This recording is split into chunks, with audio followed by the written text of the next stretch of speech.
Bonjour et bienvenue dans une nouvelle vidéo qui a pour sujet quelque chose qui ne me concerne pas des masses. Regardez, je suis même pas rasé, là il y a des imperfections partout, mais il n'y a rien pour corriger tout ça.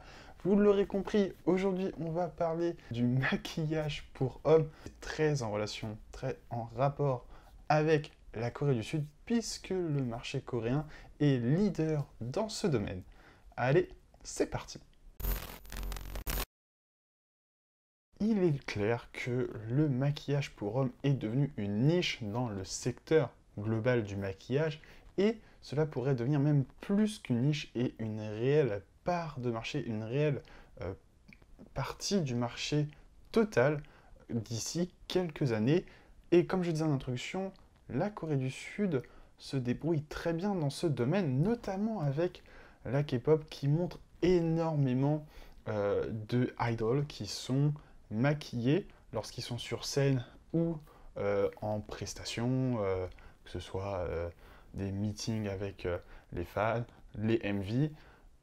Mais qu'est-ce qu'il en est dans la vie réelle des habitants hommes sud-coréens? Bien évidemment, sur ce genre de questions, il n'y a pas une réponse universelle.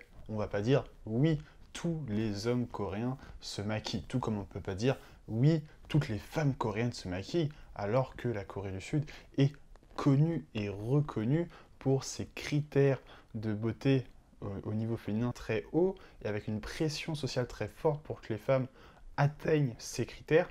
Cependant, toutes ne se maquillent pas et il y a même de plus en plus de mouvements allant pour la libération de cette pression qui est imposée par la société. Donc, évidemment, là, je vais parler de certains cas, mais de certains cas qui deviennent de plus en plus fréquents. Et je vais donc prendre le cas de Kim Yoon-sik, un Coréen de 28 ans, qui dit « Pour moi, un petit quelque chose pour corriger le teint est ok. Mais les yeux, les lèvres, là, c'est non. » Il confirme ainsi utiliser des crèmes hydratantes légèrement teintées afin d'uniformiser la couleur de sa peau lors d'événements importants tels qu'un date avec une inconnue. Il déclare que cela permet d'uniformiser sa peau tout en restant naturel et ajoutant la question qui ne souhaite pas bien paraître, la beauté est notre compétitivité numéro 1. Âgé de 28 ans, il fait donc partie des millennials, cette génération âgée de 20 à 30 ans, qui est la cible numéro 1 à l'heure actuelle des entreprises qui se lancent sur le secteur du maquillage pour les hommes, bien que la prochaine génération, la génération dite Z, se dit plus ouverte à l'utilisation de maquillage. Nous allons revenir sur cela très bientôt. Selon une étude réalisée par Euromonitor International, la Corée du Sud, les hommes sud-coréens ont dépensé en 2018 549 milliards de won en cosmétiques. En dollars, ça fait à peu près 495 millions de dollars. Et si je parle en dollars, c'est pour ensuite faire une comparaison mondiale. La Corée du Sud représente 21% du marché mondial des cosmétiques masculins. Ce sont donc les Coréens qui sont les premiers consommateurs de cosmétiques masculins. Et ce sont donc eux qui vont diriger le marché et surtout les tendances. Alors quelle est la tendance? Comme nous l'avons vu précédemment, ce sont vraiment des petites corrections, des ajustements, mais pas quelque chose de trop visible. C'est quelque chose de très important à comprendre pour les entreprises produisant tous ces produits cosmétiques. En effet, beaucoup d'entreprises avaient lancé, et notamment en Corée du Sud, différents produits tels que des eyeliners dédiés aux hommes, mais cela n'a pas fonctionné. Cela a été un échec et tous ces produits ont depuis disparu des rayons. C'est d'ailleurs ce que déclare Lee Jung-hoon, un Coréen âgé de 34 ans. J'ai d'ailleurs acheté des BB Cream populaires en ligne, mais je ne les ai plus utilisées. Elles étaient un peu trop pour moi. Je ne veux pas être considéré comme un homme maquillé.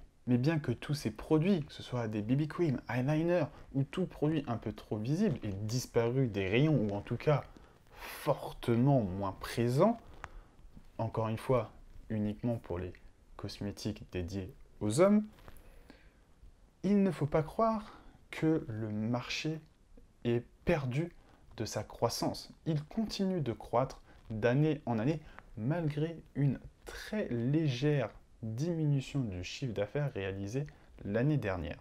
Cependant, le nombre de produits reste toujours très élevé. Olive Young, l'une des plus grosses entreprises de revente de produits cosmétiques en Corée du Sud, propose plus d'une centaine de marques faisant des produits cosmétiques dédiés aux hommes. En 2018, le marché de la Key Beauty et des soins de la peau pour les hommes est estimé à 1,19 billion de won. C'est 8,8 milliards de won de moins que l'année précédente. Autant dire que c'est quasiment pareil, c'est une stagnation. Ça diminue, mais tellement légèrement qu'on peut dire que ça reste identique. Et même si vous souhaitez dire « non, c'est quand même moins », ça reste 719 milliards de won de plus par rapport à 2019. Par ces chiffres, vous comprendrez que malgré la baisse entre 2017 et 2018, l'évolution est qu'entre 2009 et 2018, le marché des cosmétiques et des soins de peau pour hommes a plus que doublé. On peut donc le redire et l'affirmer, la Key Beauty pour hommes est un secteur d'avenir. Et c'est bien pour cette raison que Armo Pacific, le plus grand producteur de Key Beauty, a lancé une marque pour les hommes, une marque spécialisée et dédiée uniquement avec des produits pour les hommes cette année en 2019.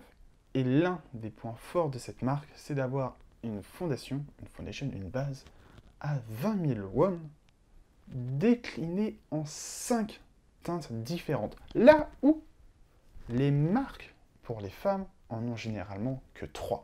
Et nous retrouvons sur ces produits de la marque Be Ready les mêmes techniques de communication que pour les produits féminins, avec notamment pour campagne principale l'utilisation d'influenceurs sur YouTube présentant et utilisant les produits, faisant tout simplement des tutos make-up pour hommes.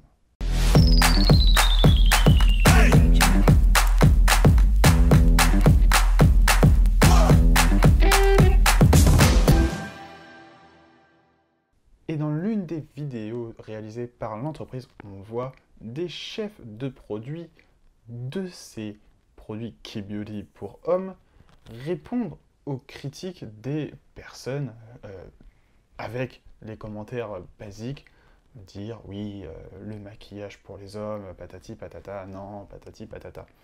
Et leur réponse est très simple. J'espère que ces personnes testeront nos produits une seule fois. Ils penseront différemment s'ils entendent des réactions positives de la part de leur entourage, comme « tu as bonne mine aujourd'hui ». Comme je vous le disais, à l'heure actuelle, les millénials, qui sont l'une des cibles principales de ces produits cosmétiques pour hommes, acceptent plutôt de se maquiller, mais ne souhaitent pas que cela soit vu. Et c'est d'ailleurs même devenu le slogan d'une des nouvelles marques dédiées aux hommes. Cette marque s'appelle Sneaky et a fait de son slogan « Soyez beau, mais ne laissez personne remarquer ce que vous avez fait ». Et c'est ce slogan qui a guidé tout le processus de développement produit de cette nouvelle marque. Je peux notamment parler de leur baume à lèvres qui est blanc à l'extérieur et avec juste une petite pointe de couleur à l'intérieur afin de colorer très légèrement et de façon extrêmement naturelle les lèvres des hommes qui utilisent le produit. Et le maquillage pour hommes s'est démocratisé très rapidement et a été rapidement utilisé par les jeunes générations. Une étude récemment réalisée par Seoul National University démontre que 3 hommes sur 10 appartenant à la génération Z utilisent au moins 2 fois par semaine du maquillage. Nous ne sommes donc plus du tout dans cette consommation occasionnelle dont je parlais en début de vidéo, cet homme de 27 ans, 28 ans, qui l'utilisait uniquement pour des rendez-vous galants. Là, au moins 2 fois par semaine, nous sommes dans une habitude de consommation beaucoup plus régulière et habituelle. D'ailleurs, cette étude démontre que dans ces 3 personnes sur 10 qui consomment, qui se maquillent au moins 2 fois la semaine, la majorité d'entre eux ont commencé à se maquiller au collège. Le marché du make-up pour hommes est donc en pleine création, en pleine expansion et est en train de définir ses critères. Là où une première tranche d'âge tolère son utilisation mais ne souhaite pas que cela se remarque, les entreprises ciblent majoritairement une génération légèrement plus jeune, la génération Z, qui n'a pas honte d'utiliser ces produits. Et la question qui se pose, c'est comment est-ce que cela va se traduire dans la société? Car c'est une chose que certains hommes se maquillent. Mais nous pouvons nous demander, est-ce qu'avec le temps, il va-t-il y avoir, en Corée du Sud, des critères de beauté pour les hommes? Car c'est vrai que la Corée du Sud, quand on regarde un peu plus précisément, les femmes ont des critères de beauté très exigeants, là où les hommes n'en ont aucun, quasiment. Alors, est-ce que cela va changer dans les années à venir?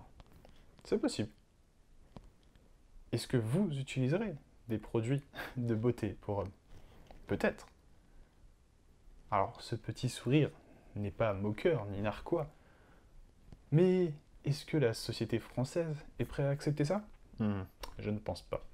Tout cela reste à se confirmer avec l'avenir, car on ne sait jamais ce qui nous est réservé. N'hésitez pas en tout cas à me dire en commentaire ce que vous en pensez.